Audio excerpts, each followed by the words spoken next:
Maplewood was a small town that most people didn't know about. It was quiet and peaceful for most of the year, but when winter came, it could get very cold and harsh. The trees stood tall and still, their branches heavy with snow. The roads were empty, covered in thick white snow that no plow had cleared yet. On this particular evening, the sky was dark and full of thick clouds. Snowflakes fell fast and hard, blown by a strong wind. The weather forecast had warned of a powerful blizzard, one that could last all night. Everyone in town was already inside their homes, safe and warm by their fires. At the edge of the town, on a quiet street lined with old oak trees, stood a small, simple house. The paint on the walls was faded, and the wooden steps were worn from years of use. But the house was full of life and love. It belonged to May Johnson, or as everyone called her, Grandma May. May was a black woman in her 70s. Her hair was silver now, but she wore it with pride. Her eyes sparkled with kindness and strength. She had lived in Maplewood all her life and knew the town and its people like the back of her hand. Her neighbors respected her, not just because she was wise and gentle, but because she had a heart big enough to hold the whole town's worries. That night, May sat near the fireplace knitting a warm scarf. The light from the fire danced softly across her face, showing the deep lines of her years but also the calm smile she wore. Outside, the wind was howling like a wild animal, and the snow hit the window panes with a sharp tapping sound. She looked outside, her eyes narrowing. The world beyond her window was white and cold, the kind of night that could make even the bravest souls turn back home. Yet May felt calm. She had seen many storms in her life, and she knew how to wait them out. Suddenly, there was a loud knock at the door. It was firm and urgent, breaking the quiet night. May's knitting paused, and she looked toward the door with surprise. Who could be out there in such weather? May wrapped a shawl around her shoulders and moved slowly to the door. The cold air rushed in when she opened it a little, and outside she saw a group of men standing in the snow. There were 9 of them, and they all looked tired and frozen. Their faces were pale from the cold, their breaths coming out in white clouds. What caught May's attention most were their leather jackets. Each jacket had a large patch on the back with the image of a winged skull and the words Hell's Angels. May had heard about the Hell's Angels before. They were known as a motorcycle club, often misunderstood by people who had never met them. Some in town had whispered stories about them, but May did not believe in judging people by rumors. The tallest man stepped forward. His face was rough and weathered, but there was something honest in his eyes. "Ma'am," he said politely, his voice low but steady. "Our bike broke down a few miles back. The blizzard came faster than we thought. We're stuck here and we don't want to freeze to death out there. Could you please help us?" May looked at the men carefully. She saw the cold and exhaustion in their eyes. She also saw respect in the way they spoke. No one had ever asked her for help like this before. Not like they feared she would say no. Without a word, May opened the door wider and stepped aside. "Come in," she said softly. "You'll freeze if you stay outside." One by one, the 9 men entered her home. They shook off snow from their boots and took off their leather gloves. The warm air from inside felt like a gift, and their stiff bodies began to relax. May led them to the living room where the fire crackled happily. She handed out blankets and cups of hot tea. The men sat down, their faces slowly gaining color again. "Thank you, ma'am," the tallest man said again. "We didn't expect to find kindness here." May smiled gently. "Kindness is something everyone needs. You just have to open the door and let it in." Outside, the storm continued to rage, but inside May's house, there was warmth. Not just from the fire, but from a quiet understanding that had begun between strangers. One of the younger men, who had been quiet until now, finally spoke. "What's your name, ma'am?" "May," she said simply. "But you can call me Grandma May."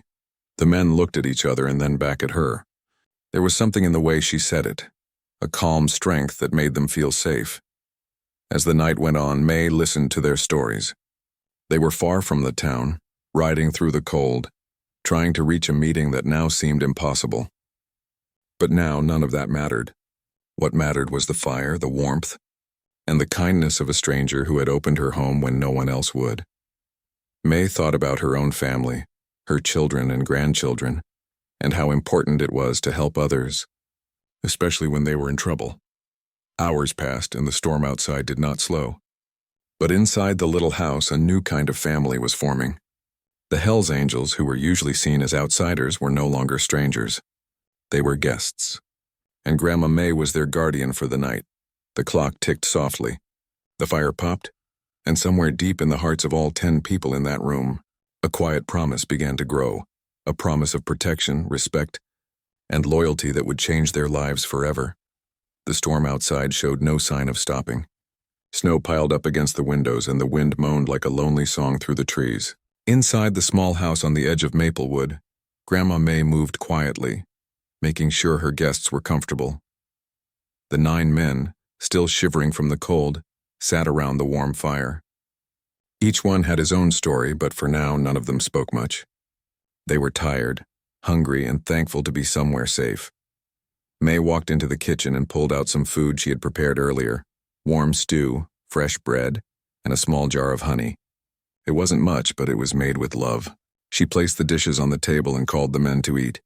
The tallest man, whose name was Robert, stood up first. "Thank you, Grandma May," he said, smiling for the first time. "You didn't have to do all this for us." May shook her head. "No one should be left out in the cold," she said simply. "Everyone deserves kindness, especially when the world feels so harsh." The men began to eat, their hunger making the food taste even better. For the first time that night, the room was filled with soft laughter and quiet conversation.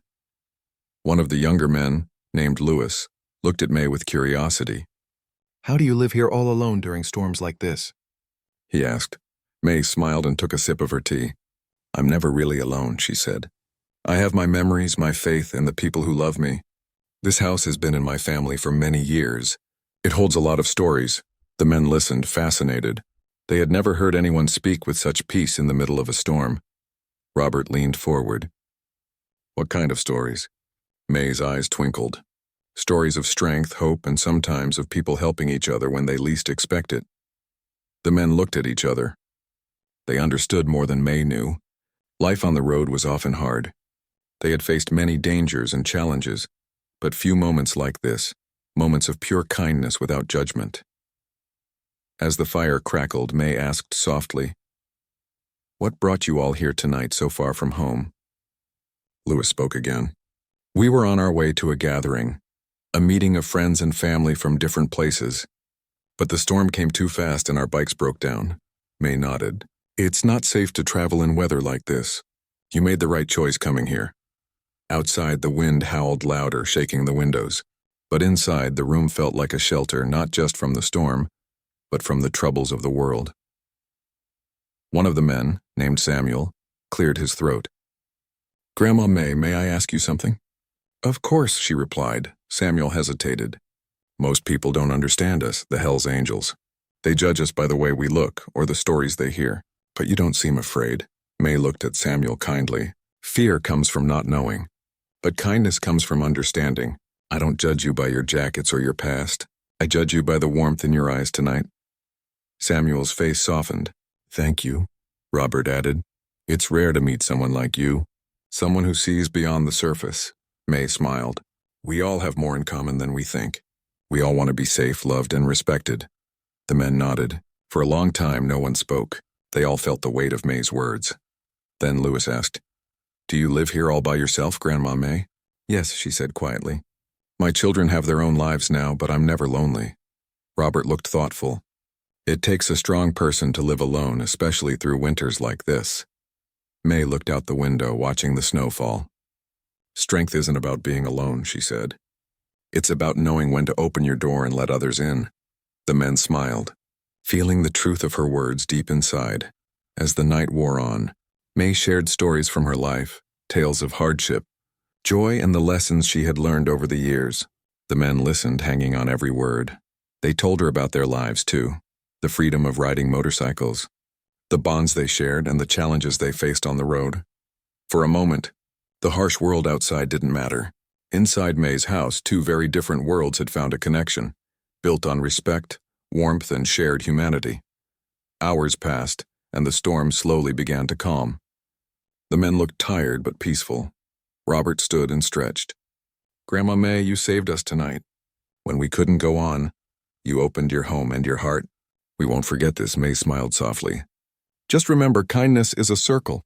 What you give comes back to you." The men nodded, understanding more than words could say.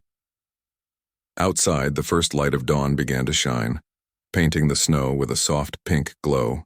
The storm was ending. But the story that had begun inside May's small house was only just beginning. For these 9 men and one strong grandmother, a new kind of family had formed, one built on trust, respect, and a promise that would last a lifetime.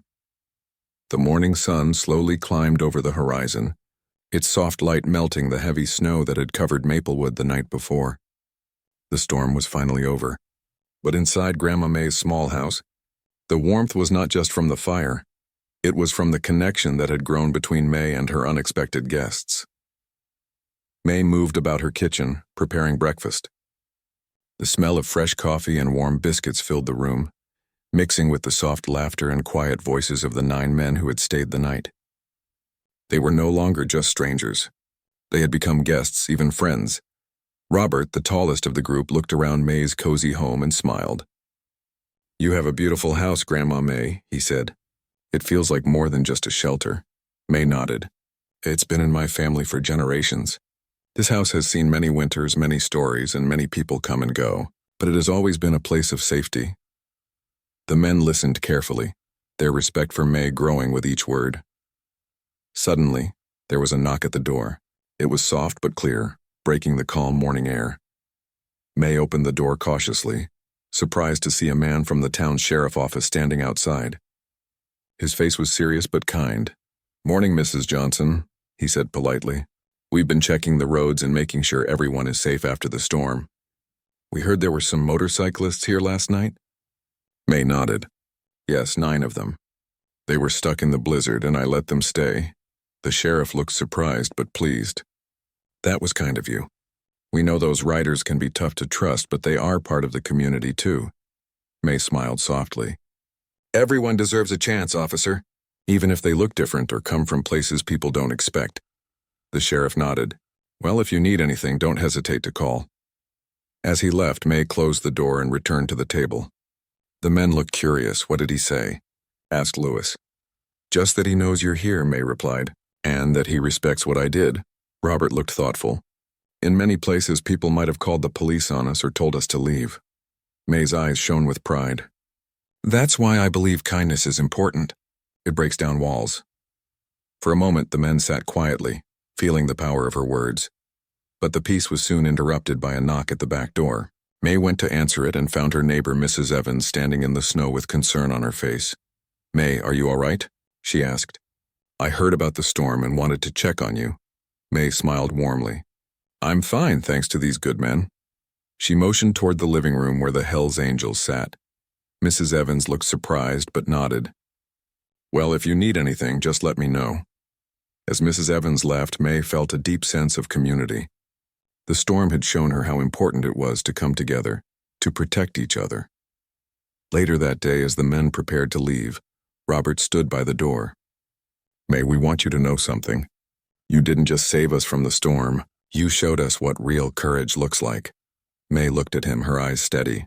"Courage isn't about being fearless," she said. "It's about doing what's right, even when it's hard." Robert nodded. "We want to protect you, May. If you ever need us, we'll be there." The other men echoed his words, their faces serious and sincere. May felt a warm glow in her heart. For the first time in a long time, she knew she wasn't alone. As the men left, the sun broke through the clouds, casting a golden light over the snow-covered town. May stood at her door watching them ride away, their motorcycles roaring softly in the calm morning air. She smiled to herself, knowing that sometimes the most unexpected friendships could change a lifetime. The days after the blizzard were bright and cold. The snow on the streets of Maplewood was melting slowly, creating small streams that sparkled under the clear blue sky. Life in the town was returning to normal, but something had changed in Grandma May's world, and in the hearts of 9 rough-looking men who had passed through the storm. May had barely finished cleaning her home when the familiar rumble of motorcycles filled the air. She looked out the window and saw the 9 men returning, their bikes parked neatly by her porch. Robert, the leader, stepped forward, a warm smile on his face. "We wanted to come back and check on you," he said. "And to see if you need anything." May's eyes softened. You didn't have to come all this way. We wanted to, said Louis, the youngest. You helped us when no one else would. That means something. The men entered May's house again, greeted by the smell of freshly baked cookies and hot tea. May welcomed them with open arms, happy to see friends rather than strangers. Over the next few days, the bond between Grandma May and the 9 men grew stronger. They visited often, bringing small gifts like fresh fruit, newspapers, or extra firewood. In return, May shared her stories and wisdom, filling the room with laughter and quiet moments of reflection. One afternoon, Robert helped May fix a broken step on her porch. As they worked side by side, they talked about their lives, hopes, and fears. You know, May, Robert said thoughtfully, we've always had a reputation that scares people. But with you, it's different. You see the good in us. May smiled, wiping sweat from her brow. Because the good is there. You just have to look past what people say. Louis added, it's easy to be kind when things are good. It takes real courage to be kind when people expect you not to be. May looked at them, her eyes shining. That's why I believe kindness is a choice every day. As winter slowly turned to spring, the men and May became a part of each other's lives. They helped May with chores around the house, and she cooked meals for them after long rides. One day, Samuel, one of the quieter men, brought May a bouquet of wildflowers he had picked on the way to town. For you, he said shyly. May's heart warmed. Thank you, Samuel. They're beautiful. The small acts of kindness and care built a bridge between their worlds, the tough riders and the gentle grandmother. But their friendship was about more than just small moments. It was about trust. One evening, as the sun set behind the hills, Robert and May sat on the porch, watching the sky turn orange and pink. May, Robert said softly, we want you to know that you're part of our family now. If you ever need us, day or night, we'll be there. May looked at him, feeling a deep sense of peace. And you're part of mine.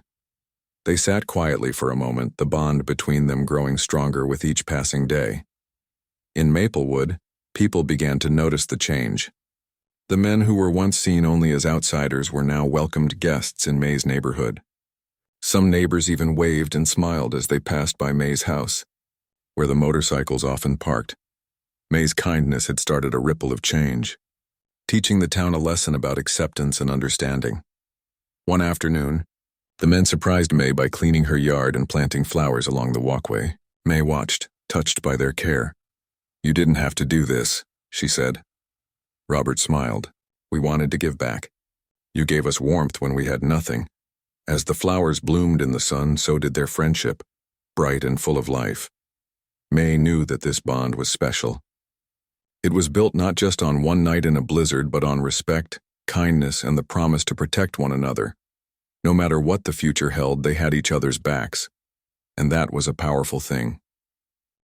The spring days grew longer, and the snow finally melted away from Maplewood streets and fields. The air was fresh, filled with the scent of blooming flowers and new beginnings. Life in the town carried on, but for Grandma May and the 9 men who had once sought shelter in her home, a new chapter was unfolding, one of friendship, loyalty, and promises that would last a lifetime. It started with small moments. A phone call to check in, an unexpected visit with fresh vegetables from the market, or a shared cup of coffee on May's porch. But soon something deeper was forming, a bond that went beyond kindness or hospitality. One evening, as the sun began to set behind the trees, May sat in her favorite rocking chair, a blanket draped over her knees. The sound of motorcycles approaching made her smile. The 9 men were back, their faces warm with genuine happiness. Robert, the leader, stepped inside and gently closed the door behind him. May, we need to talk, he said softly. May looked at him, curious but calm. What is it, Robert? He took a deep breath. We want to make a promise to you, a promise that we will always protect you, and no matter what. May's eyes widened slightly. Protect me? She repeated, her voice gentle. Yes, Robert said. You helped us when we were lost and cold. You gave us shelter and kindness when no one else would. We want to stand by you in the same way. The other men nodded, their faces serious and full of respect. May's heart swelled with emotion. She had never expected this. The idea that these men, whom many feared and misunderstood, would promise to protect her was both humbling and powerful. I don't need protection, May said quietly, though her hands trembled a little. I've lived through many storms, Robert smiled warmly. It's not about what you need. It's about what we want to give. You showed us that kindness matters. Now we want to return it. May looked around the room at the 9 men who had become her family. She thought about the long night during the blizzard, the warmth of the fire and the kindness that had brought them all together. Slowly, she nodded. All right, she said. I accept your promise. The men smiled, relief and pride shining in their eyes. From that day on, their friendship grew even stronger. They became May's protectors, her family, and her friends. They watched over her house, helped with her garden, and made sure she was never alone. One afternoon, May's phone rang. It was Louis calling to check on her after a busy day on the road. How are you, Grandma May? He asked. I'm well, thank you, Louis, she replied. Your call made my day. They talked for a few minutes, sharing stories and laughter. It was a simple moment, but it showed how much their bond had grown. In the town, people began to see the men differently. They were no longer just the Hells Angels. They were friends of Grandma May and, by extension, part of the community. May's neighbors started to invite the men to town events, and slowly the walls of fear and misunderstanding began to crumble. One evening, May sat with Robert on the porch watching the stars appear in the night sky. Robert, she said softly, thank you for keeping your promise. He smiled. Thank you for giving us a chance, May. They sat quietly, the cool breeze carrying the sound of distant laughter and the peaceful night around them. May knew that the promise they made was more than words. It was a bond built on trust, respect, and the power of kindness, and it was a promise that would never be broken. Spring had blossomed fully in Maplewood. The trees were lush and green. Flowers bloomed brightly, and the air was filled with the fresh scent of new beginnings. But for Grandma May, the true gift of spring was not in the weather. It was in the family she had found. The 9 men who had once been strangers lost in a terrible blizzard, were now part of her life, part of her heart. They had sworn to protect her for life, and they kept that promise every day. One afternoon, as May tended her garden, she noticed the motorcycles parked outside. She smiled, knowing who was coming. Robert, Louis, Samuel, and the others walked up the path with warm smiles and baskets full of fresh food and supplies. They had come to spend the day with May, not as guests or visitors, but as family. Grandma May, Louis said, handing her a basket of vegetables. We thought we could help with the garden today. May's eyes sparkled. That would be wonderful. Together they worked in the garden, planting new seeds, pulling weeds, and sharing stories. Laughter echoed through the air, mixing with the buzzing bees and singing birds. As the sun began to set, the group gathered on May's porch, sharing a meal made from the fruits of their labor and May's delicious cooking. Robert looked around at the faces glowing in the warm light. May, he said softly, you've given us so much more than shelter that night. You gave us hope and a family. May reached out, squeezing his hand. And you all have given me the same. The promise they made in the cold of winter had grown into something beautiful, a bond that went beyond friendship. They were family, but life, as it always does, brought challenges. One evening, May received a call. It was from one of her children, concerned about the changes in her life. They worried about her friendship with the men, the Hells Angels. May listened quietly, her heart heavy. After the call, she sat on her porch and looked at the stars. She thought about the judgments, the fears, and the love she had found. The next day, Robert and the men came by. Seeing her sadness, Robert sat beside her. May, he said gently, sometimes the world doesn't understand what we have, but what matters is what we know is true. May smiled through her tears. You're right. Love and family come in many forms. The men stood together, silent but strong, ready to protect May not just from storms, but from doubt and fear. Days turned into weeks, and the community began to change too. May's children visited and saw the men not as threats but as the caring, loyal family May had described. Slowly, they accepted this new family. One summer afternoon, the town held a small festival in the park. May and the 9 men were invited as special guests. For the first time, the community saw them together, united by kindness and respect. Neighbors approached May, smiling and shaking hands with the men. Children laughed as the men told stories and shared simple magic tricks. May's heart was full. She looked at the faces around her. Faces once full of fear, now full of acceptance. That night, as the festival lights twinkled in the dark, May and the men sat quietly on her porch. "Thank you," May whispered. "For everything," Robert smiled. "No, May, thank you for teaching us what family really means." In that moment, under the stars, they knew their bond would last forever. They were more than a grandmother and 9 men who had been lost in a blizzard. They were forever family.